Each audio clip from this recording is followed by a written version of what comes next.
first of all, welcome. Thank you very much for doing this, Chris. A lot of people asked to have you on here, and we've got probably some people that are going to want to ask you questions. I know you kind of spend most of your life answering questions these days, it would seem. Yeah. For those that aren't familiar, you're a PhD in nutrition science.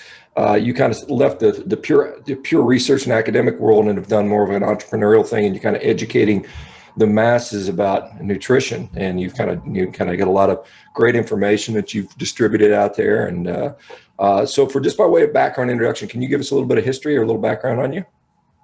Sure. I mean, with respect to nutrition stuff, I was first interested in nutrition going back to age 13, 14, when I saw my mom go through not at all a carnivore-ish type of healing.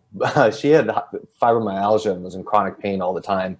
And she went down the whole rabbit hole of Eastern medicine and yoga and herbs and traditional Chinese medicine and macrobiotic diets. And she did so many things that I have no idea exactly what helped, but I watched her transform herself from being, in so much chronic pain that I couldn't sleep because she was in pain all night, to being largely pain-free. And so that inspired me to really realize how much power diet and lifestyle can have over diseases that medicine doesn't really have an answer to.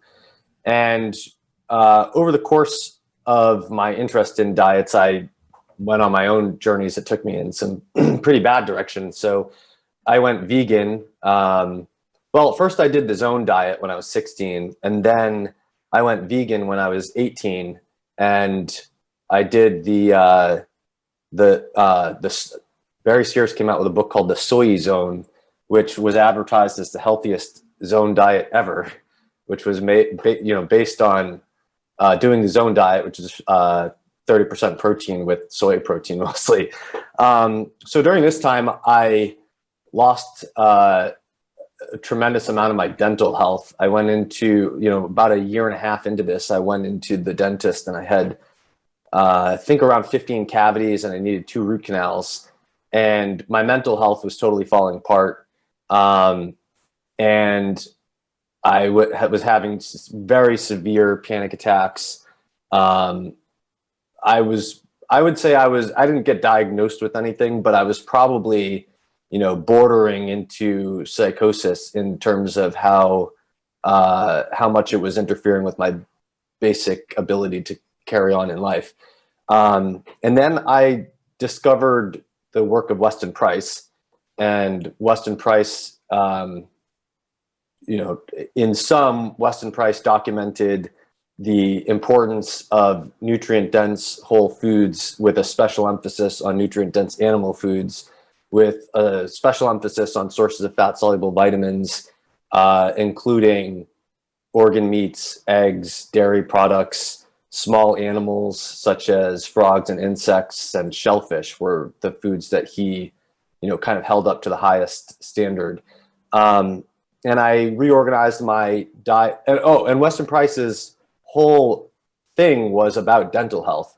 He did document how he was a dentist by trade. He was a dental researcher for 25 years. Then he went out studying the transition from traditional diets to modern diets to document how it impacted the teeth. And I was interested in this because my teeth were falling apart. And he did talk a little bit about mental health. He did make connections to chronic diseases like heart disease and cancer. But I was just trying to fix my teeth. And so in adopting principles from Weston Price's work, trying to fix my teeth, I was just totally astonished to seemingly overnight just become more mentally healthy than I'd probably ever been in my life. And the defining moment when I realized that was when I was in college and I was working in a dining hall, and I watched this guy pick up a stack of plates and take one from underneath it. And I thought to myself, what a weirdo. Why doesn't this guy just take the one on top? And then suddenly I remembered that 2 or 3 months before that, I often, not only did I do that, but that was like the least pathological thing I ever did. I often would spend a half hour trying to pick out a glass that was clean enough for me to drink out of, sometimes I didn't eat at all because I would inspect a package looking for signs of tampering until I had tampered my way into signs of tampering, then not know if I did it and throw it across the room and throw my burger across the room in anger and not be able to eat anything.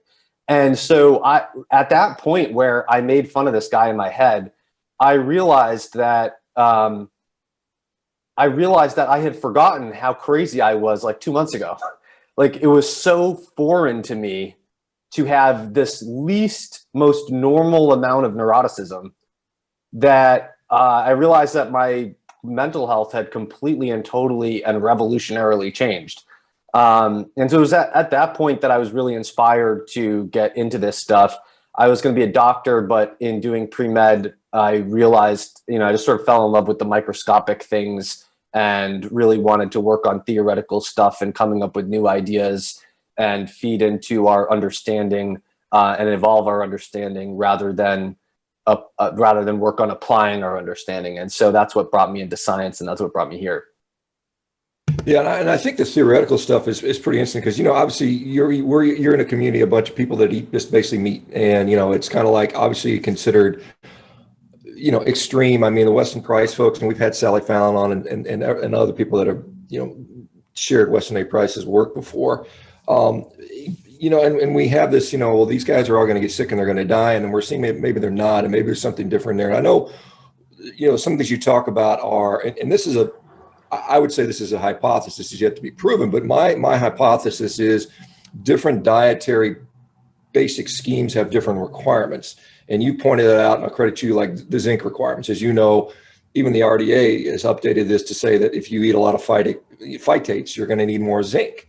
And so, that relationship between what you're consuming and how it interacts with what you absorb and what your requirements are is more nuanced than the standard cookie cutter, everybody gets the same diet type approach. And so I think there's a lot of, maybe stuff valuable stuff to be learned from studying people that are willing to push the envelope, to push the physiology, to be the weirdos, to be the bodybuilders.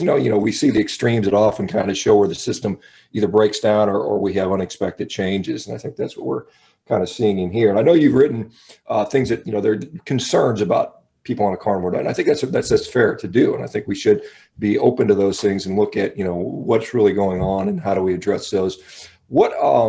Obviously, when you talk about nutrient dense, Weston A. Price is, we're eating frogs and snails and, fiber and all this stuff. And then some people are here just eating, like we got Brett, who's sitting there, with his pink shirt on, having recovered from decades of psychosis. I mean, basically depression, psychosis. And he literally eats hamburgers and bacon every day. Has been doing so for 2+ years now. And, he still says, I feel great. I've got no issues. And so, the question is a shoe going to fall in 3 years, 5 years, 10 years? Do we not know? What are your major concerns about people on an all meat diet? What would you say would be something to look out for, and how do we fix that if it is an issue?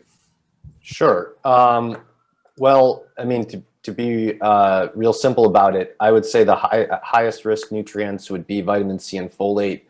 Then I think there's a few nutrients that I'd classify as conditional risk, which is basically if you're straight up just eating steak, you might have trouble getting these, but if you formulate your diet right with some attention to it, you can certainly get enough on a carnivore diet. Those would be manganese, magnesium, vitamin K, potassium, and molybdenum.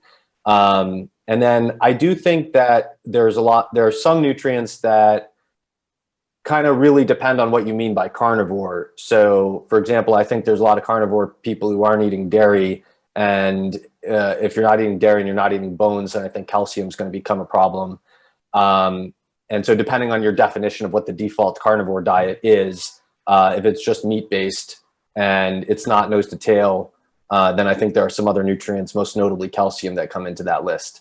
You said, what would you look out for? Well, the best thing to do is to measure blood levels. Well, not necessarily blood levels, but the best biological markers of nutritional status for these nutrients. And particularly, if you're in a community where your medical doctor or others with professional expertise who have the ability to do the relevant blood work, then I think collecting that on an anecdotal level is, or just, on a private patient level, it would be highly useful. And in the case of something like vitamin C, I wouldn't want to wait until there's signs of scurvy, because I had done a 5-hour discussion with Paul Saladino, and we passed back and forth some papers. And one of the ones we were looking at on the human requirement for vitamin C, that was, suggesting it was somewhere around 10 milligrams a day to prevent scurvy. In that paper, which he came up with, there was one of the patients in that paper, their first sign of scurvy was a heart attack. And so you don't want to be at that margin. And so I don't think it makes any sense to wait until your gums are bleeding. I think it makes a lot more sense to say, what's my fasting plasma ascorbate, and how can I keep it away from the scorbutic range with a very hefty margin of safety? Yeah, so and that's, like I said, that's certainly something to consider. And with the calcium, and this is a thing, and I don't know if you're familiar with Amber Hearn, and she just published a paper talking about is carnivore diet nutritionally adequate, and her conclusion was it appears to be calcium may be an issue. And one of the things, that I look back into the literature, you even go back to 1940s, and they're looking at a couple things. Higher protein diets, as you know, and probably know, increase calcium absorption in the gut. That's why that acid ash theory of high protein diets and causing hypocalciuria was kind of it's basically been dismissed, I think, by most people that understand this stuff. So we see increased calcium absorption in the gut by well, it's been dismissed by the people who agree with that. Right, sure. So okay, so and then we also see that things like hyperinsulinemia affect renal handling of calcium. And so when you have hyperinsulinemia, you tend to lose more calcium, as well as magnesium, which you point out. And it would be fair to say that there seems to be a pretty significant prevalence of magnesium deficiency in the general population. I think, not as much as maybe iron or zinc, which tend to be the critical nutrients, which you've talking about, how iron is handled with absorption, how zinc is handled with absorption, things that interfere with that, namely plant-based compounds. As whether it's oxalates or phytates or lectins or fiber itself, binding these things and preventing their absorption. Do we see? With the calcium thing, I know Walter Willett came out, and most of us here don't like Walter Willett because we think he's the bad guy from Harvard and all that stuff, and he puts all this epidemiology. But he came out recently, and I read an article where he says, the human requirement for calcium is probably far less than what we think it is, maybe as low as 200 milligrams a day, as opposed to, I don't know if the RDA is like 1,400 or something like that. And so, correct me if I'm wrong, I'm probably wrong on that, but say it's much less than we think it is, particularly as adults. Once we've attained full skeletal maturity, we don't maybe need quite as much calcium as thought before. Any thoughts on those sort of issues? I'm not familiar with Walter Willett's comments, but if I'm going to not like Walter Willett, I'm going to consistently not like Walter Willett. But I don't really have anything against Walter Willett personally, but probably we all agree that he's a little overconfident in how much you can conclude from observational studies. I actually think that the calcium RDA it's one of the better RDAs in terms of having good data behind it. And I would note that adults in our society hit peak bone mass, around mid-20s and spend their entire life losing bone mass. So I find it a little weird to say that as adults, our calcium requirement is going to be a lot lower. Although it is also the case that in early puberty, teenagers can get essentially the fracture risk of elderly adults for a brief period as their bone growth surpasses their mediocre nutritional intake. Calcium, bone health is certainly not all about calcium, but osteopenia and osteoporosis is largely driven by elevated parathyroid hormone levels, PTH. And PTH is a signal that there's not enough circulating calcium in your blood. And generally there is enough circulating calcium in your blood because PTH responds in fractions of a second to drops in serum calcium. but most people in our population are spending most of their life with an elevated PTH level, like a steady state higher PTH level than should be needed to maintain their serum calcium levels at normal. And that's basically going to be driven down by more calcium, more vitamin D, and less phosphorus.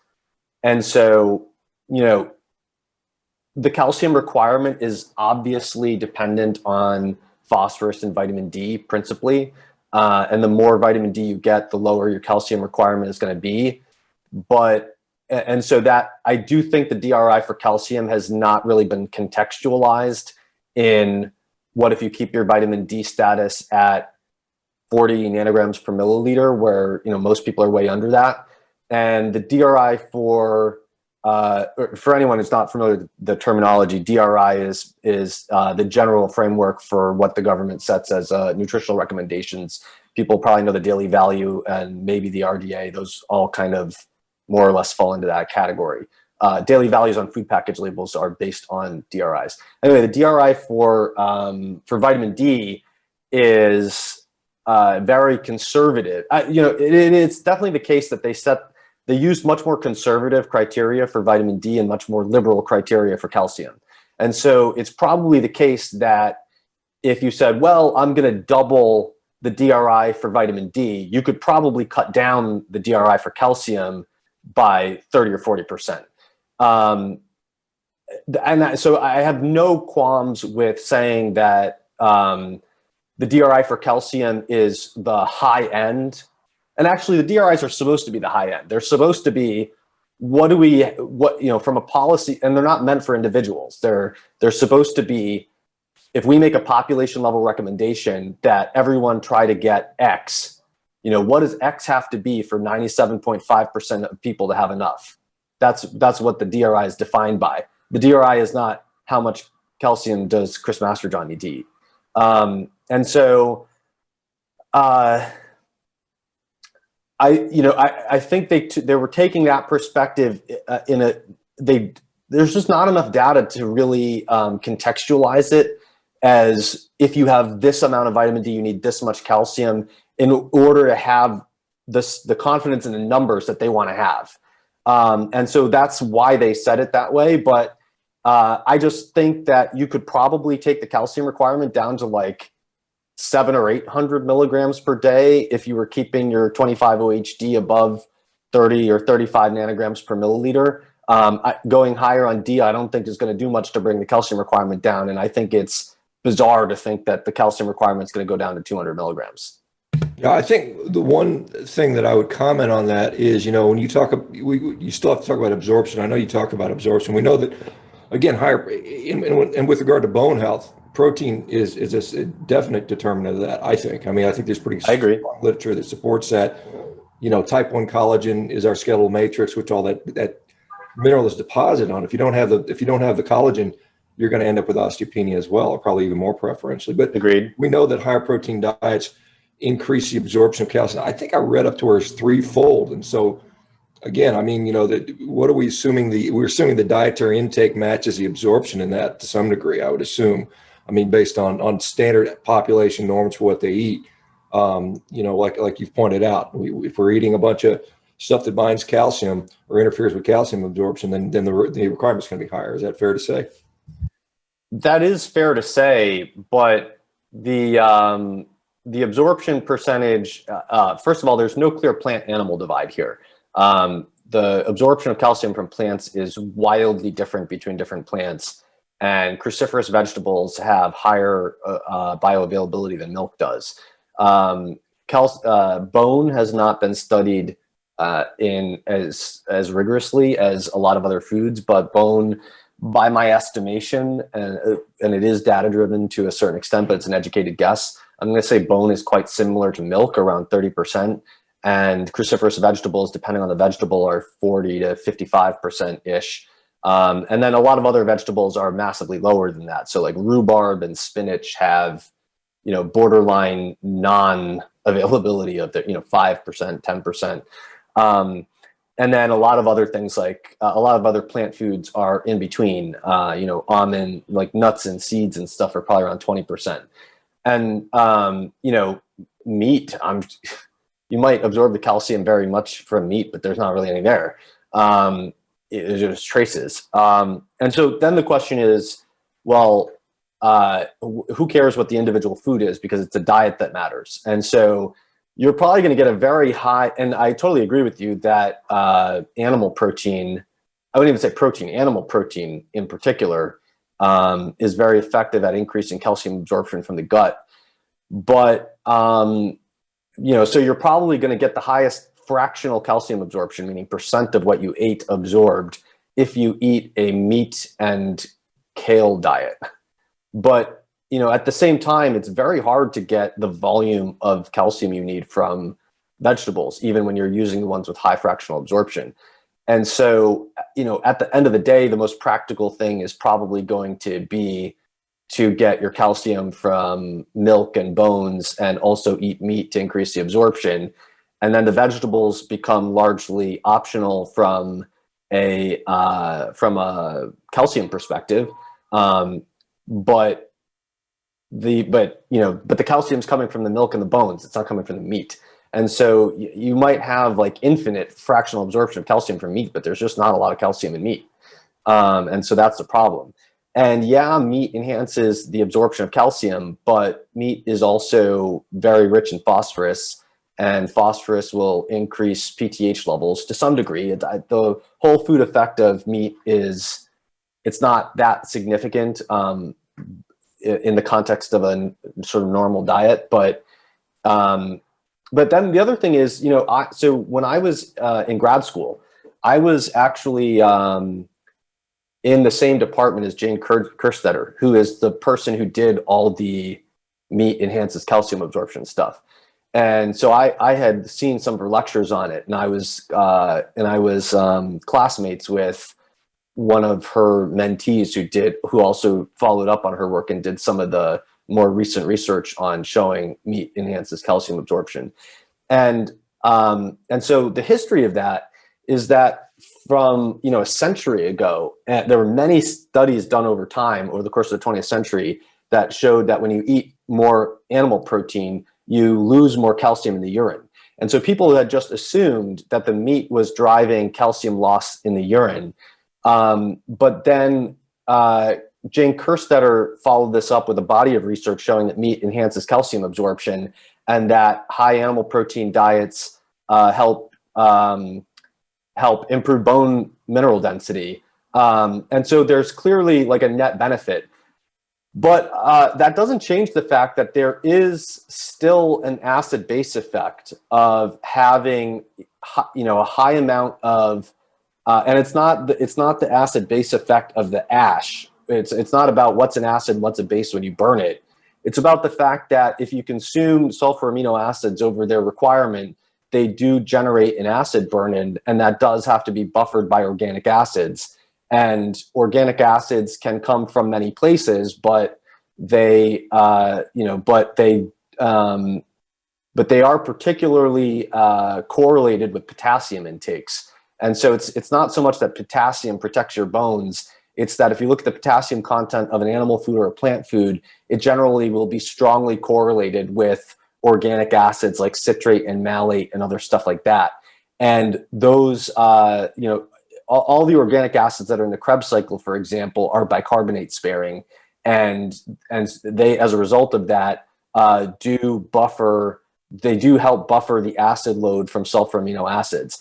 And so I don't think that means you have to eat vegetables, but I do think it means that it would help to kind of balance animal protein with the potassium in your diet. And so that's one. I actually made a database. Let me pull this up here, called "Getting Potassium on a Carnivore Diet." Chris, you want to share your screen? We can do that if you want. Yeah, let me pull it up and then share the screen.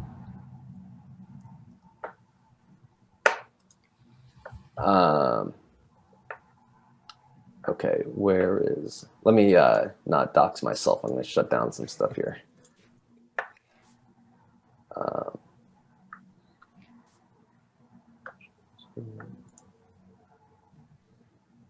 Okay, so I made this searchable database getting potassium on carnivore diets, and one of the those are the categories. One of the things that you have in here is potassium per gram of sulfur amino acids and potassium per 100 grams of protein.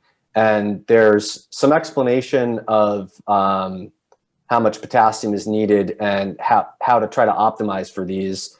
So from an acid-base balance perspective, I'm recommending 750 to 1,500 milligrams of potassium per 100 grams of protein, or to be even more specific, 188 to 375 grams per sulfur amino acids. And those are not, they're not like super solid numbers. They're based on best guesses. And so, I mean, to take this back to the question you asked me at the beginning, what would you look out for? I think it's, number one, it's worthy of research for sure. But number two, it's worthy of at least anecdotal reports to stimulate research from the carnivore community. And then number three, on a sort of doctor-patient level, of course, you want to make sure that someone's bone mineral density is good. And if someone's bone mineral density is great, then it's great.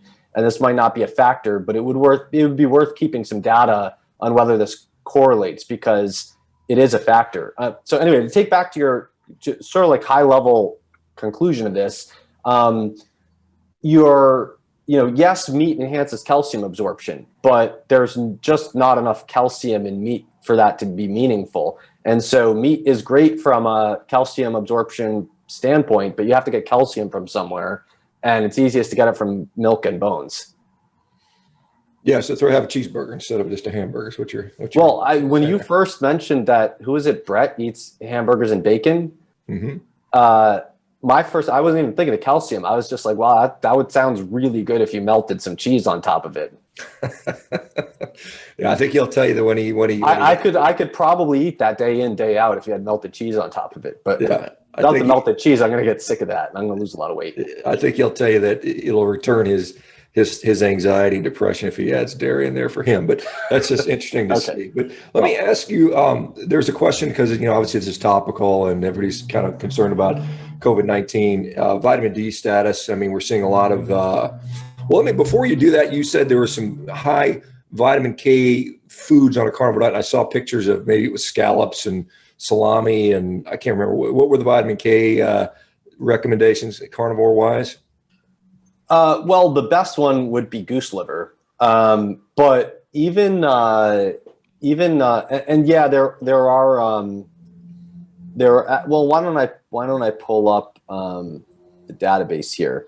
I mean, off the top of my head, goose liver and dark chicken meat are really phenomenal. Mm-hmm. But I did an analysis, and you're right that there are some salamis and stuff like that are decently high.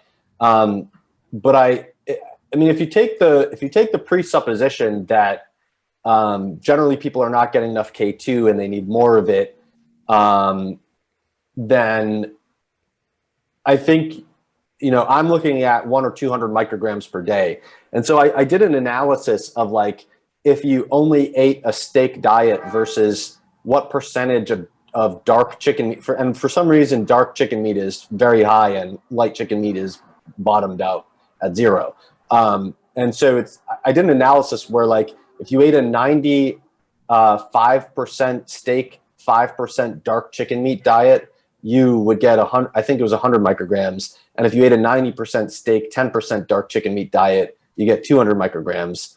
And of course, and that would allow you to get away without eating any goose liver. Although it's very hard to hit the requirement for molybdenum if you don't eat liver on a carnivore diet.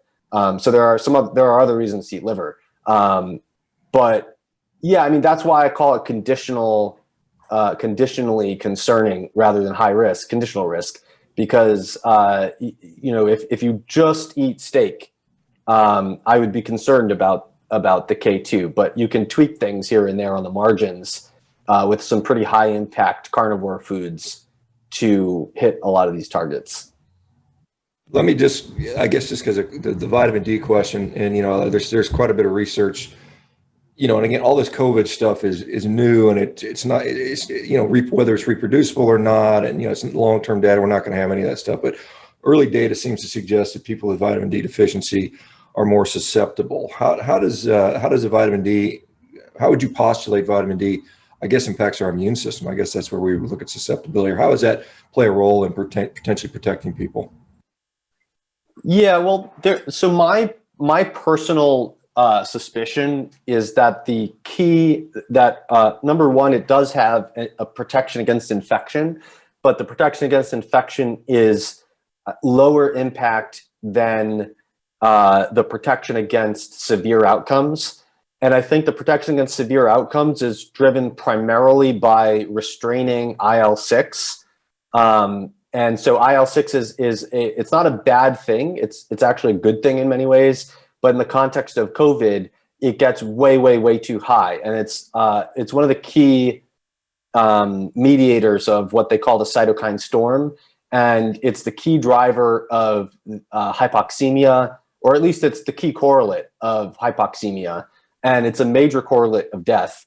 And they have done some, the preliminary, I haven't followed the trials that have come out in the last couple of months because I've reverted to working on my vitamins and minerals book. But at least a couple months ago, the state of the evidence on IL-6 was that the IL-6 blockers that were being used as pharmaceuticals looked promising for reducing the mortality rate in severe cases. And I looked at previous studies on vitamin D in other contexts, and generally vitamin D doesn't do that much to affect IL-6 when you have moderate elevations in certain disease states. But when you have inflammatory diseases with very high IL-6 levels, then keeping vitamin D status above 30 nanograms per milliliter seems to be very remarkably and not totally consistently, but mostly consistently good at restraining the IL-6 from going that high. And so I think that's probably the main thing acting in the severity and mortality department. And then on the infection risk, it's been known for a very long time that vitamin D stimulates the production of antimicrobial peptides. And so, and among them are antiviral peptides. And so I think it's probably primarily acting that way. But, of course, you could write up, and people have written very big reviews on, all the potential mechanisms that vitamin D could be acting by, and there are more than that. But I think those are probably the key factors. And generally, I would say the body of evidence is actually pretty big right now. It's not big compared to hydroxychloroquine for the one single reason that no one who had the money cared. But it's pretty big. There are, before the first RCT was released, there were about a dozen studies from almost every continent showing consistently that if you have 25 OHD above 20 to 30 nanograms per milliliter, you have remarkably better outcomes, like very remarkably, ranging from decently better outcomes to astoundingly better outcomes. And these were consistent. First someone comes out in the Philippines and Indonesia with it, and then someone comes out in Chicago with it, and someone comes out in Switzerland with it, someone comes out in Belgium with it. And at some point you got to say, like, well, this probably isn't a quack who is operating, off the radar, making stuff up in some country that you don't have respect for, because everyone's showing the same thing. And the only negative results were from genome-wide association studies where they're looking at the genetic impact on vitamin D status, but genes only explain a few % of vitamin D status, and so they didn't show anything interesting, but they shouldn't have, because the effect of genetics on vitamin D status is too small. And so all the research looking at 25 OHD levels was very consistent. I'm not generally a fan of ecological research because countries don't get diseases, individuals do. But on an infectious disease where, it's actually transmitting and its rate of transmission is very much driven by localities rather than, like New York City has an outbreak, Chicago has another outbreak, Madrid has another outbreak, and that's because there are certain characteristics of the transmission at the population level. And ecological studies suggested that something like 60% of the mortality can be explained by the prevalence of people within a country that has less than 10 nanograms per milliliter 25-OHD. So that was the state of the evidence when the first RCT came out. First RCT was small. It was a pilot study, and it was done at the height of the first wave in Spain. And so some people had criticisms on how it was done, but it was the people who were determining who went to the ICU were blinded, and it was placebo controlled. It's just that the people were real sick, and so people were asking questions like, how on earth was their recruitment rate so high? And it's because the people who come into the hospital and they would say to their family member, like, is it okay if we do this? And the family is like, fine. And so it wasn't like trying to find people willing to get in the trial, right? And so from many aspects, it seemed rushed, but it found a 98% reduction in the rate of admission into the ICU. And the rate of admission to ICU was determined by a mathematical formula supervised by a multidisciplinary committee who was blinded to the vitamin D status. And so now it's true that you can't put much confidence in the 98% figure, because when you have very few numbers of people who go into the ICU or who die or whatever else, you have something called sparse data bias, which means that your estimate of the percentage reduction doesn't really mean anything. But that's, even if this was a massive study and it abolished the ICU risk, you'd still have sparse data bias because there would be no ICUs in the vitamin D group. So that's like a statistical problem, but a lot of people came out and said the study doesn't mean anything because it's so small, but it's just not true. Given the circumstances, it was very well conducted, and the results were remarkable. There's two other studies, RCTs, that recently came out. One showed that the rate of in asymptomatic people who got infected, I think they were asymptomatic or moderate, whatever. People who got infected, they showed I forgot the numbers, but a very dramatic increase in the number of people who cleared the virus by 7 days in the, from a PCR positive perspective in the vitamin D group. And then there was one negative trial, but that negative trial, if you look at the data, it was obviously underpowered because they had like double the rate of ICU admission in the placebo group. And so it's like, if that's not statistically significant, like you needed more people. And so there really is like basically no disagreement in this body of data. And so, yeah, it's like we don't have the body of evidence that we have for, the vaccines, but for God's sake, we know the safety profile of vitamin D. And so it's not a novel drug. And so it's like, at what point do you say the data is good enough to do this like totally harmless thing that you should be doing anyway of getting vitamin D status above 30 nanograms per milliliter? It's a no-brainer to me. Yeah, and I guess just to put further nuance this vitamin D status, are we saying, does that reflect overall health of the patient, overall lifestyle, sun exposure, overall diet quality, or are we looking at just purely vitamin D intake when we're looking at what our vitamin D status is? Because one of the things I have a hard time is looking at any of these serum markers and saying, what does that actually mean? I can point to studies like in the Inuit from the 1920s where they would look at two different groups of Inuits, both of which would have relatively low serum levels of vitamin D. One group would develop rickets and one would not.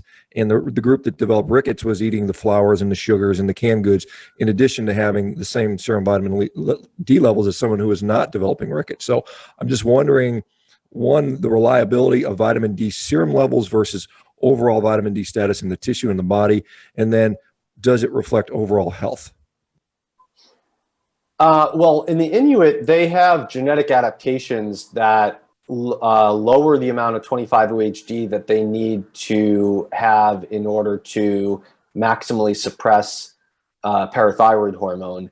And that's probably driven by a genetically increased rate of conversion to calcitriol, the active hormonal form. And so a low 25-OHD in an Inuit is not a low 25-OHD. That's just a misperception by assuming that everyone should have the same 25 OHD. And even, I mean, if your hypothesis is that they were eating plant foods that antagonized calcium, that will lower 25 OHD. I mean, if you eat phytate, that's going to lower your 25 OHD because it's going to lower your absorbed calcium. The less absorbed calcium means that less suppression of PTH. Higher PTH means greater turnover of vitamin D, and the 25 OHD goes down. And so I suspect that's more of a dietary substitution thing. I'm not familiar with the research that you're talking about in the Inuit, but I'm going to guess that the Inuit who are eating more of those plant foods were eating fewer dried fish bones, because the main way that the Inuit, well, actually, another point is that the Inuit had a very remarkable protection against rickets. It was much more common for Inuit to develop neurological problems from hypocalcemia, and that's because the lower PTH genetically meant that they would preserve calcium for their bones and sacrifice it for their brain, which is the opposite of the way everyone else is genetically wired. That's probably because their environment was so difficult to navigate from a physical perspective that if you had rickets, you were more likely to die as an Inuit than if you had hypocalcemic tetany. And there was a very common, not very common, but common enough to be a phenomenon called pibloktok, which was, and I have no idea about the pronunciation of that, but it was Eskimo hysteria, and it's believed to be tied to hypocalcemic tetany manifesting in adults among people who lived too far inland to be able to gain a year-long supply of dried fish bones. So dried fish bones were a key source of calcium in the Inuit diet. But anyway, going back to COVID, yeah, I mean, you could say 6 months ago, you could have said, and I was saying from the beginning, I was not a vitamin D advocate from the beginning.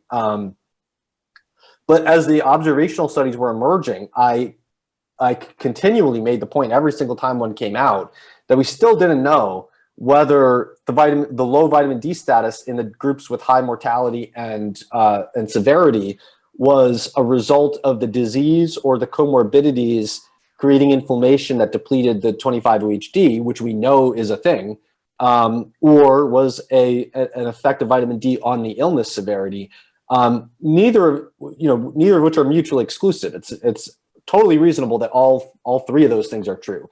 That diabetes, overweight, and other inflammatory conditions that are comorbidities and risk factors for severe COVID lower vitamin D, that COVID lowers vitamin D, and that vitamin D protects against COVID. There's no reason that those three things are in conflict.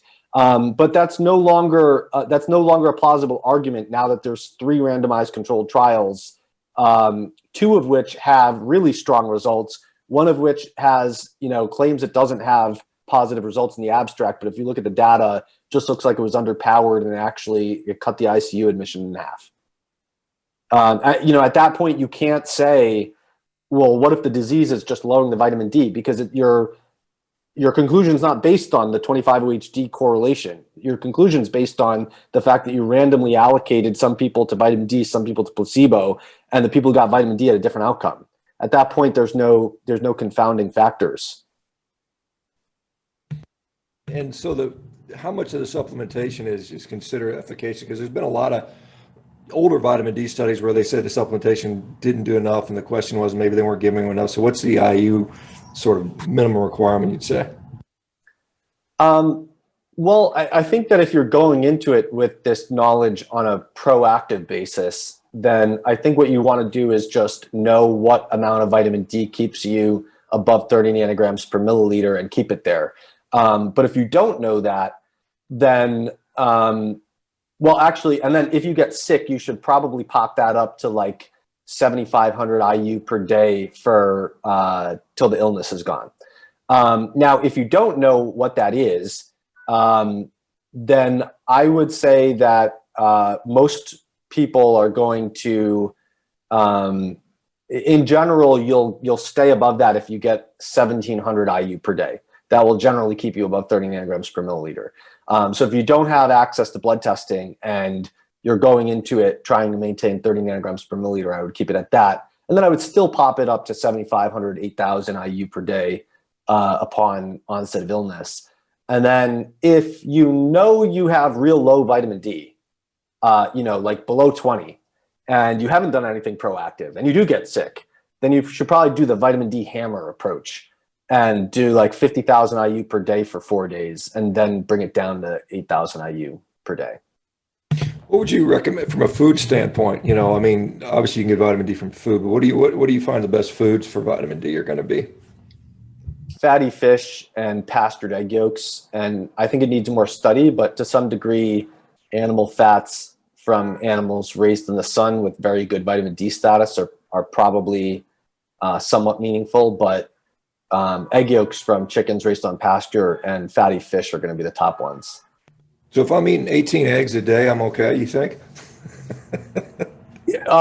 Well, if you believe the sort of, the data published in, I think it was Mother Earth News or something like that published some data on eggs that they got from farmers.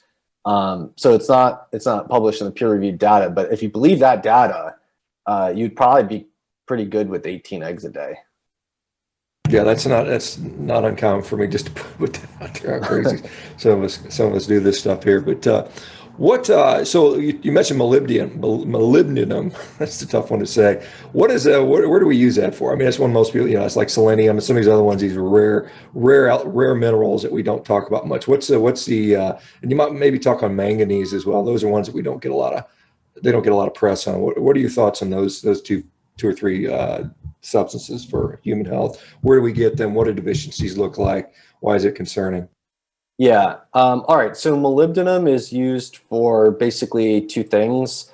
One is to make uric acid, and the other is to clear sulfur. So when you eat sulfur, and so actually molybdenum becomes very important when you have a high animal protein intake, because animal protein is very high in sulfur amino acids, and sulfur amino acids are sources of sulfur. And if you eat methionine and cysteine, the sulfur amino acids from your animal protein above and beyond your need for that, for the basic essential needs of that sulfur, such as making glutathione, such as supporting the methylation cycle, and such as making taurine, and such, then you will take the rest and you'll make it a sulfate.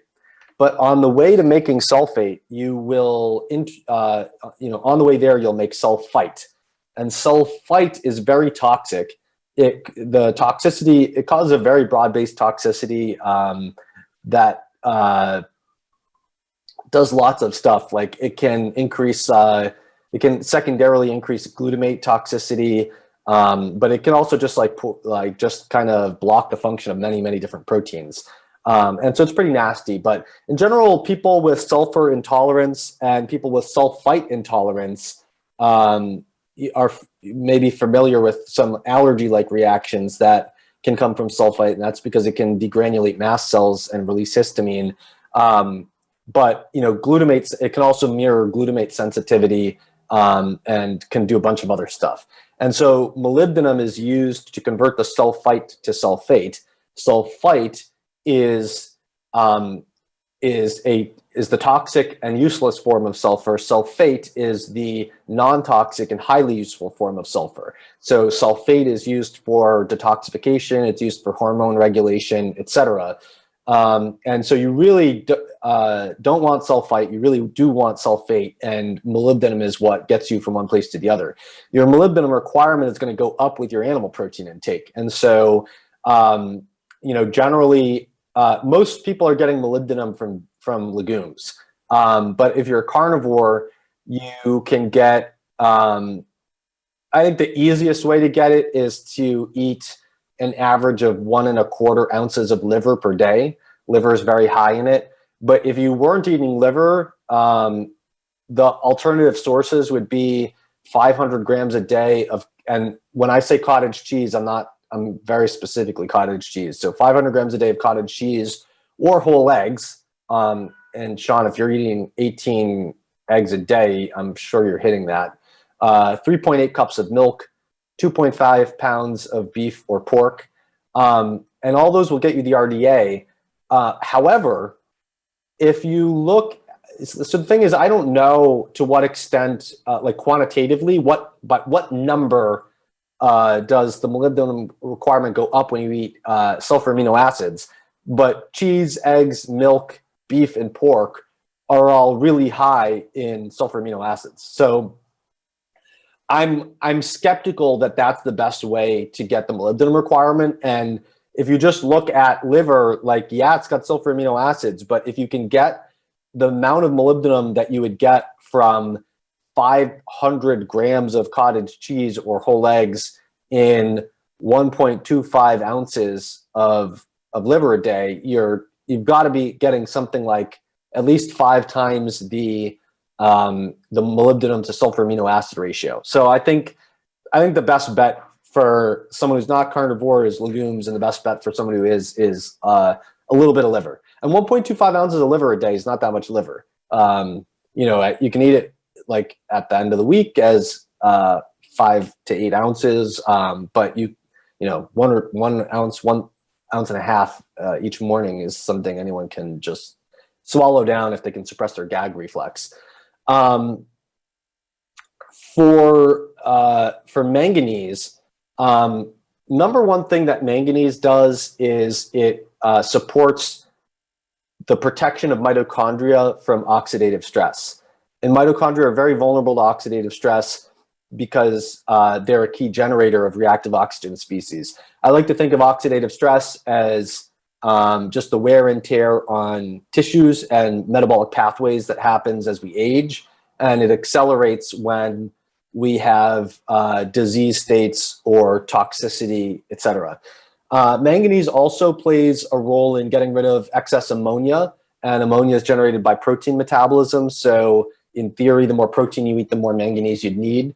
It can protect against glutamate toxicity by helping convert glutamate to glutamine. And in fact, those two things are the same. So manganese is helping you take ammonia and combine it with glutamate to make glutamine. That happens to get rid of ammonia, and it also happens to get rid of glutamate. Both of those can be toxic in the nervous system. And so you would expect manganese to be helpful in protecting against negative reactions to MSG, fermented foods, and slowly cooked or pressure cooked protein foods, all of which can be sources of glutamate. And you would expect it to have some role in helping protect against asthma and neurological and psychiatric disorders, like insomnia, chronic pain, epilepsy, all of which can be related to glutamate excesses. Manganese also helps with gluconeogenesis. It helps with collagen synthesis and cholesterol synthesis. And there's some evidence that can help protect against PMS. So if you look at manganese, it's overwhelmingly easier to get from plants, and vegetarians generally have the highest manganese intakes. But the simplest way to get it on a carnivore diet is to eat 100 grams per day of mussels. But who on earth wants to eat 100 grams a day of mussels? And so if you look at other carnivore foods, 300 to 500 gram servings of Pacific oysters, or any of the following fish: freshwater bass, trout, walleye, pike, burbot, drum, perch, rainbow smelt, sunfish, and sucker. I know no one who eats those foods in those amounts. And so you can say, like, well, contextually, does a carnivore diet protect against lower the manganese requirement? I doubt it. I would think contextually a carnivore diet would raise the manganese requirement because it's higher in protein. And so, I don't have any like RCTs where people went on a carnivore diet and a plant diet and looked at the manganese requirement. But, if you don't know what the contextual factors are, I would rather default to the DRI for the nutrient. And so my perspective is, if you're not eating those foods, it's probably not a bad idea. Oh, I will add that, if you're a carnivore plus spice, like if you really love hamburger with taco meat flavoring, you probably get plenty of manganese from the spices, but that's not, that might not be carnivore. Yeah, and well, and I tend to have a very non-dogmatic approach to it. It's basically eat a bunch of meat as a main source of nutrition, and the plants tend to be as tolerated, as desired, as you know, that type of thing, and make sure we focus on getting high quality nutrition for meat to some people to the full exclusion of all plants for those that need to do that. I guess the question would be, you know, if we have these sort of, we know what a manganese deficiency would look like clinically, or we think we do. We know what a molybdenum deficiency would look like clinically. And if we don't see that happening in these groups, what do we think about as our compensatory mechanisms? You know, when I look at, like, say, for instance, absorption of glycine, you know, we talk about this glycine-methionine ratio. There's a study, you probably are not familiar. There's a study from, I think it was Uganda from the 1970s. And I think they actually somehow assessed ileal absorption. I think it was ileum. It might've been another part of the small intestine. Absorption of glycine in people that were glucose or galactose deficient in their diet. And so they saw that when they included either glucose or galactose, which is the milk sugar, they dramatically decreased their glycine absorption. But when they excluded glucose from the co-ingested food, then the glycine absorption went up significantly. And so then, you know, you wonder about, you know, we don't have data. We tend to default to an omnivore diet for almost all of our data. So we don't know what's going on physiologically from all these co-ingested foods, from different metabolic. Well, for instance, let's get like, maybe you can verify this for me, because I haven't been able to find the source literature for this, to say manganese clearly is a cofactor for carbohydrate metabolism. I mean, I think that's pretty clear. But I mean, how much, I've read somewhere that for every molecule of carbohydrate you consume, you're burning through 30 or 50 molecules of manganese, or magnesium rather. Is there any validity to that statement? Where's that coming from? I have no idea where that statement comes from, but I doubt that is true. I mean, it sounds like someone did some back of the envelope math on the false presumption that every time you use a cofactor, it's gone. And that's definitely not true. But manganese, is also used in gluconeogenesis, and it's also used in protein metabolism. And so,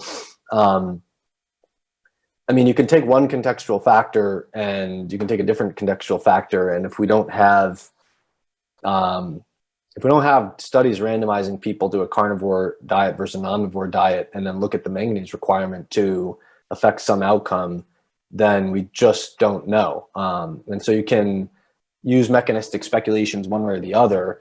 And I'm a very big believer that context modifies everything. It's just that I could easily paint a picture, and I just did before, I could easily paint a picture where, you know, the more animal protein you eat, the more manganese you want. And so the reality is, it's very hard to do this with biochemistry alone. If you want even a proper speculation, you really need physiology. So, you know, biochemistry is like what can happen through these metabolic pathways, or what does happen. Physiology is like what does happen across time and space in a person. And the fact is that when your status becomes marginal for a nutrient, you prioritize some things over others. And if you don't know what gets prioritized, it's just not the case that just because each molecule of X goes through this enzyme every time you metabolize it to ATP. It's not the case that, you know, if you eat twice that many of that molecule, you need twice as much of that thing.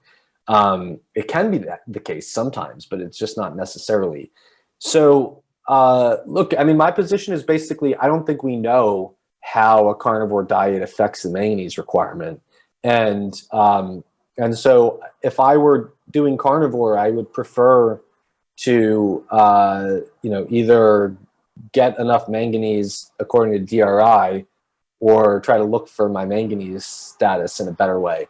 And unfortunately, manganese doesn't really have a good marker of nutritional status. It does, but the commercial labs that I've seen only look at manganese from a toxicity perspective, and they give you your results as like less than this toxic threshold. So it's pretty hard to look at. But if I was on a carnivore diet and I wasn't eating spices and I wasn't eating seafood, and I had signs of oxidative stress, then I might say, well, what could be the reasons I have signs of oxidative stress? And I would consider manganese intake a possibility.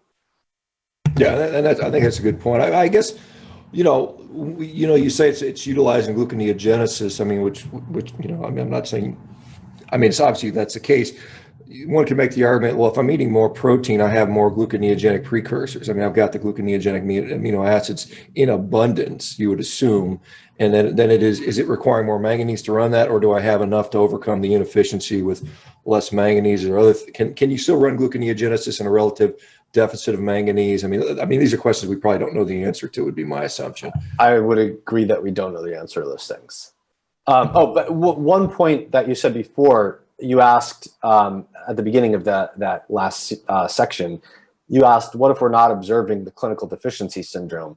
My answer to that is that the clinical deficiency syndromes are the most severe manifestation of suboptimal status. And in something like manganese, as an example, I would be concerned about mitochondrial protection against oxidative stress just from an aging perspective. And so I wouldn't be satisfied with not having the clinical manganese deficiency syndrome.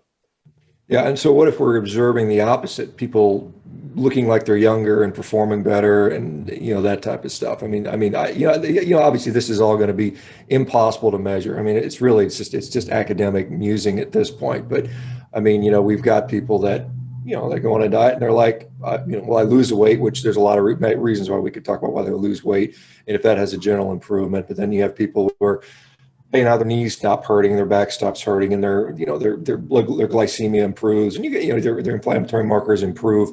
All of those point to overall improvements in health, in my view. And I find it hard to justify saying that that's somehow killing you, and you're getting sick by allowing that to occur. Would you say that's fair to say? I think it's fair to say, but I think it's not the entire picture. So the way I would look at it is, you're always going to get the best results by fixing the weakest link in your chain. And so if the weakest link in your chain at one moment is that you have an intolerance to something in plant foods and you're consuming a ton of it, you may 3, 4, 5, 10x your health by removing that thing. But now you have a new weakest link in your chain. You don't know what it is, and you probably don't care because you just 3, 4, 5, 10x your health. But if that carries on indefinitely, you might not care about increasing the margins at all. Although if you're a competitive athlete, you might. But in some cases, your time horizon on different problems can be very different. And so, to give 2 examples. Let's say someone has the genes for hemochromatosis, which are iron overload genes, and it's real hard to and this is one case where, if I was iron deficient, I would certainly want to eat a carnivore diet based on steak and clams until I fixed it, because everything in plants antagonizes iron absorption, all of it. And so, what if you could be, let's say you're a woman and you have a heavy menstrual flow and you're running iron deficiency anemia, and plus you're intolerant to plants and you cut out all the plants you're intolerant to, but you also fixed your anemia because you were eating a carnivore diet, which allowed you to get highly absorbable iron. But then, let's say then that a couple of years later, you develop hypothalamic amenorrhea, or let's just say you were on the border of menopause and a couple of years later you go through menopause. You're no longer menstruating, you're no longer losing blood, your iron requirement has suddenly gone down. And now the fact that you had a lifelong predisposition to hemochromatosis that you were protected against by menstruation disappears. And now you're eating highly absorbable iron all the time, but your genetics favor that you would accumulate that too much and have iron overload. Suddenly the relative value of you eating a diet with highly absorbable iron is suddenly flipped. And it's not going to take a year for that to kind of manifest in important ways, but 10 years down the road, it probably will. And then just to take one other example, let's say that on a carnivore diet, the contextual factors that would lower the vitamin C requirement are not enough to prevent someone from getting scurvy over 20 years. And I think that's reasonable. I mean, it might not be the case, but it's reasonable. It could be the case. And in that situation, if you've removed plant foods that you're intolerant to, and all these, you 3, 4, 5, 10x your health, you're not going to retain the 10x or the 3x in 20 years if you develop scurvy. You might not have the autoimmune condition that you had, but if you have scurvy, you have a whole different set of problems. And so, yeah, I mean, I'm very much believe that everyone is an individual, everything is contextual, and I totally support researching and generating experiences around how carnivore diets modify all these things. I just think that it's good to be aware that your nutritional requirements are dynamic and they change over time. And so, what may have benefited you in 1 year, even if that benefit was 10x benefit, it's very possible that you keep doing that thing, you don't retain the full 10x benefit over time, or that you just develop other problems over time that require different solutions. And I think it's just important to be aware that those your requirements and what you best need to do in any given instant is something that will dynamically change over time. Yeah, those are great points, Chris. Two last things before you go, if you don't mind. One is, when assessing nutritional status, say vitamins, minerals, so on and so forth, a lot of the tests out there, I find like things like, like serum magnesium is kind of useless. They want to do red blood cell ones. Vitamin C is very difficult to assess. I mean, I've seen leukocyte tagged vitamin C levels as potential, but what can we hang our hat on as far as these are really good indicators of, is it hair samples? Is it tissue? I mean, obviously, I think a tissue biopsy would probably be the best thing. It's not practical for most people, but what labs can you really hang your hat on and say this is a solid representation of what's actually going on in the body and stuff that doesn't have these huge diurnal variations? Because I mean, vitamin D has a 30% diurnal variation throughout the day. I can test it in the morning, it's low, and I go in the afternoon, it can be back in a normal range, and obviously it's got a seasonal variation and all those things. So where do you say the things that if I was concerned about X, Y, and Z, what would I test? How would I test that? And what could I say is really reliable? Or can we even say that for most things? Well, I don't believe in making umbrella statements about which tissue is better to measure things in versus another tissue.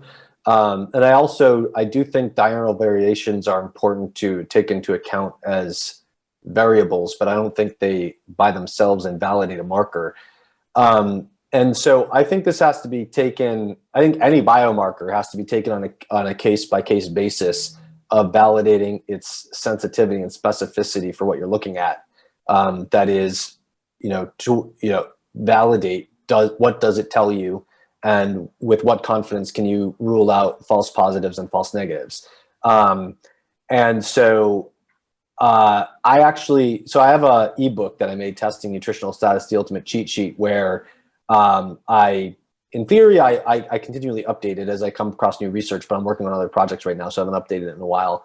But I basically went through everything to try to answer that question for each nutrient. What is the best marker of status?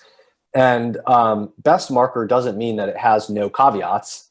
In fact, there aren't any markers that don't have any caveats, but best marker just means it's better than all the other ones. And so I don't agree that serum magnesium is useless and only red blood cell magnesium is useful. The way that I look at magnesium is that, first of all, magnesium has essential roles in the serum, period, end of story. And so serum magnesium doesn't tell you by itself what nutritional status is, but you still need to have serum magnesium within a certain range in order to avoid all kinds of problems from hypomagnesemia or hypermagnesemia that have nothing to do with whether the magnesium is in the cell and doing whatever with an enzyme, and have everything to do with whether it's in the serum and the extracellular fluid and what its impact is across cell membranes that are controlling electrical currents and action potentials and stuff like that. And the flux of other ions as well.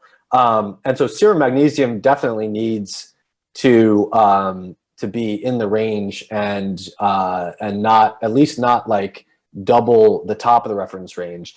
And, but it also needs to get into the cell.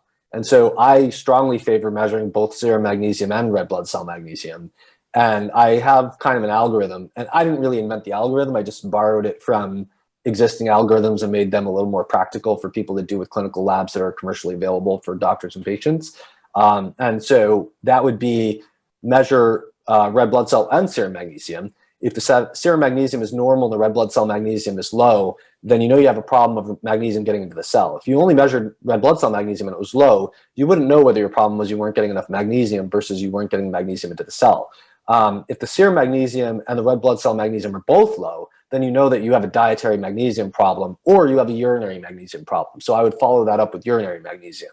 If the red blood cell and serum are low and the urine's high, then you know your problem is you're peeing out too much magnesium. But if the red blood cell and the serum and the urine are all low, then you know for a fact that you have a dietary magnesium problem. So I think that's the best way to deal with that. Vitamin C, I think fasting plasma ascorbate is the best marker. And it might not be perfect, but if you take someone with scurvy, their fasting plasma ascorbate's real low. And if you supplement them with a daily dose of vitamin C, that will lead to the resolution of scurvy, and you give enough, take it after the test in the morning and the vitamin C clears from the blood, take it the next day in the morning, you will see a linear rise in plasma fasting ascorbate until it gets into the range that protects against scurvy. So it might not be a perfect marker, but I think it's very useful. Now, let me ask you just one more thing, because earlier you'd mentioned, let's say we're going to get, I can't remember which. Well, you gave a number of very specific amounts, 1.3, 1.75 ounces of liver per day for this or that. And when we're talking about fat-soluble vitamins, water-soluble vitamins, and minerals, I mean, obviously we're not going to sit there and get that amount every single day. I mean, that would be impossible. I mean, unless you have a very bizarre diet where you just eat exactly the same, you wear everything out on a scale every day. Most people aren't going to do that. So we're in a general. I made a video about that. I called it the robot diet. Okay, well, maybe some people do the robot diet, but I mean, for the general person, you're saying, hey, I roughly need to get X amount per month or per week. Can we say like fat soluble vitamins are going to hang around longer? I can get a bolus of those once a week, once every 2 weeks. I can the water soluble ones I'm going to eat more frequently. The minerals. Is there any way to say in general over a period of a month or a week or how would you parse that out to say rather than the robot diet? How would you do it? Yeah, so actually I think there's a myth that fat soluble vitamins stay in the body and therefore they can be intermittently dosed. I don't know where that came from, but literally everyone believes it and it's completely false. So first of all, water soluble nutrients are definitely stored in the body. They might not be stored in like a big pile in adipose tissue or in specialized cells of the liver. But they're stored by being bound to proteins that they're cofactors for and through other means where their turnover is not immediate. It's, a lot of them will turn over the course of weeks, not over the course of hours or a day. And then the fat soluble vitamins are not immune to being excreted from the body because there's enzymes that metabolize them to water soluble compounds and get rid of them. So this is just not true. What is true is that there are some nutrients that have absorption caps that make it very impractical to bolus dose them. And in general, fat-soluble vitamins, they kind of have absorption caps because the amount of fat in the diet generally the absorption is never 100%, and you might be capped out by the amount of fat you have in the diet, depending on the dose of vitamin you're consuming. But they generally don't have transporters that get saturated. Whereas if you take something like B12, when you take the B12, you have a very defined amount of B12 you can absorb, where it's basically you can get the RDA for B12 in one meal, and then it'll take a fasting feeding cycle to reset that. And so the way that I think of B12 is you really want 1/3 of your meals in the year to have enough B12 to be rich in B12. And so you can I guess 1/3 of your meals in the year should have a day's worth of B12 in them. You can stretch that out more, but you can't pack it in more, because if you eat like 100 grams of clams in a sitting, you're not going to absorb more than a day's worth of B12 from that. And so there are a few other nutrients that have absorption caps like that, like zinc is one. But most of the B vitamins, they don't necessarily have an absorption cap like that, but they're very much limited by an energy-dependent retention in the cell through ATP-dependent activation. And if you exceed what you can activate at any given time, and of course, anything that depends on ATP depends on magnesium. So basically, your magnesium status and your energy status is going to determine how much of a B vitamin you can retain. And you're generally, for most of them, you should err on the side of getting them spread through your meals because we don't know what the absorption caps are, but we have a good idea that they're there. And so I think this is a lot to manage for someone who wants simple rules. And so I think it's better to just say, like, on a higher level, that you should eat, I would say, try to eat 4 to 8 ounces of liver per week. And if you want to split that up every day, you can. And if you want to get it in at the end of the week, you can. That's fine. But I would also say at at least a third of your meals per year, you should have high quality animal protein, and you'd probably be better off having that at most of your meals. So I would make rules like that. I can't think of every single rule I'd make off the top of my head right now, but those would be the top 2 that I think of right now. What do you think about the concept? And I'm blanking on the name of it right now, but we eat protein. We eat till we hit our protein threshold. We have, and I'm sure you know the concept I'm talking about, where protein is the limiting factor on satiety and nutrition, and we'll eat until we get an adequate amount of protein. I know Ted Naiman likes to talk about this concept a lot, and I'm blanking on it. But what are your thoughts on appetite being regulated by nutritional status? And, if we're low on, say, selenium, we're going to continue to eat till we get enough amount of selenium, or we have cravings for those potentially foods. Is there any credence to that sort of line of thinking? Well, I had 40 grams of whey protein and 2 slices of cheese for breakfast, and I'm not hungry right now, but I didn't have any selenium. I don't know. So if you look at micronutrient deficiencies prior to the universality of obesogenic diets, most nutrient deficiencies cause terrible weight loss. And if you look at Weston Price's book, Nutrition and Physical Degeneration, he took like 14,000 pictures, and only a few hundred made it into the book. But one remarkable thing that you can see in all of his pictures is that despite the fact that he was documenting terrible nutrient deficiencies that exceed almost anything you could find today, there's not one damn person in the whole book that's fat. And so nutrient deficiencies just don't cause body fatness. Most of them tend to cause anorexia if they're severe. And so I'm extremely skeptical that micronutrients regulate appetite. And also, like, bodybuilders don't really know jack about micronutrients, but they're jacked, right? And so, like, they don't have any problem managing their appetite on a diet that's going to give them a riboflavin deficiency. And so I kind of think that appetite regulation is just not much related to micronutrients. But I definitely, but I agree with what you said, that protein is satiating, but I think Stefan Guillenet has covered this the proper way, which is that there is sensory specific satiety, and that protein happens to be the most satiating of the 3 macronutrients. And so if you're trying to have a low appetite and you eat a high protein diet, you're going to have much better luck than if you eat a high fat diet or a high carbohydrate diet. And if you're going to eat a carnivore diet, you're going to weigh a lot less than if you eat a carnivore plus ice cream diet, because steak fills you up for steak, but it doesn't fill you up for ice cream. So that's sensory specific satiety. You got full on broccoli, you got full on steak, but you didn't get full on apple pie. And so when the waiter comes around and says, "Do you want to see the dessert menu?" you don't go, "Oh, I just had steak and broccoli, I'm all full because I have my protein." I mean, you might, but you're committed, right? Average person says, oh, that was a great meal. I'd love to see dessert, because suddenly they're intrigued by creme brulee and apple pie and whatever else. And so that's sensory specific satiety. And so if you limit the categories of things that you eat, you will get to satiety earlier, because you've taken dessert off the equation. Dessert's off the table, you do get full on the steak and broccoli.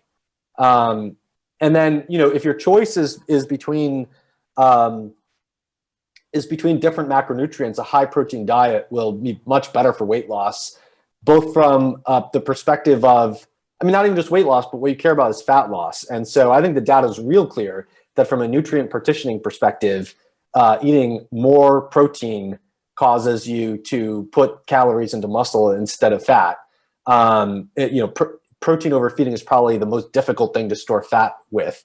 And it's also the case that protein is the most satiating macronutrient. So if you eat protein before you eat anything else, you'll be the most likely to be full on the least amount of calories. Yeah, and I don't disagree with that. I think that's been my experience for sure. If I want to get lean, I eat a higher protein, and that works for me pretty well. Interesting study came out looking at eggs and showing that when they were equated for protein intake, whole eggs seemed to perform better than isolated egg whites with regard to muscle protein synthesis. And I don't know if that's the effect of micronutrients in the egg or the excessive calories. I think there's a special protein that prevents. I forgot the name of it, but there's a protein in the egg yolk that prevents muscle catabolism. Yeah, it's interesting. So it's like you have these other nutrients that go in there, and I guess you made the comment that bodybuilders are jacked, but they don't know anything about micronutrient deficiency. But then you say micronutrient deficiencies lead to anorexia. So maybe they do know something about it. Well, I don't think the level of micronutrient deficiencies that someone in a leaning phase gets is going to cause anorexia. But I think it's going to make their skin dry or something like that. Okay, fair enough. Hey, Chris, this has been fascinating. Thank you so much. This has been, just a wealth of information. I think we could talk for 8 hours. I want to be respectful of your time. But appreciate everything you do. Can you tell folks where to find more information that you have? I know you've got a wealth of information on your website, and maybe about the book coming out and that type of stuff. Yeah, ChrisMasterjohnPhD.com is where you can find all my stuff. You can go there to get my free stuff. You can go there to book a consultation. You can go there to buy my Testing Nutritional Status ebook that I mentioned. You can pre-order my book. I think at this point it's coming out in the spring, but I'm basically doing 20 or 30% of my time on consultations and 70% on the book. And so I'm working real hard on finishing it. But that's it's called Vitamins and Minerals 101, how to get the nutrients you need on any diet. And so it's, my diet's probably closer to carnivore than vegan, but it's just as friendly to carnivores and vegans and everyone in between. It's really, you can be whatever type of diet or ideology you want. This is how to get your micronutrients. Then I am on social media. I'm on Instagram, Facebook, YouTube, Twitter. I have a Snapchat account, but I don't post on that anymore. But ChrisMasterjohnPhD.com is where the main clearinghouse of all my stuff. Thanks a bunch, Chris. It's been fascinating. Good luck to you, and maybe we get you back on sometime down the road if you don't mind. That'd be great. All right. Everybody have a great day. We'll talk to you guys tomorrow. Take care now. Bye-bye. Take care.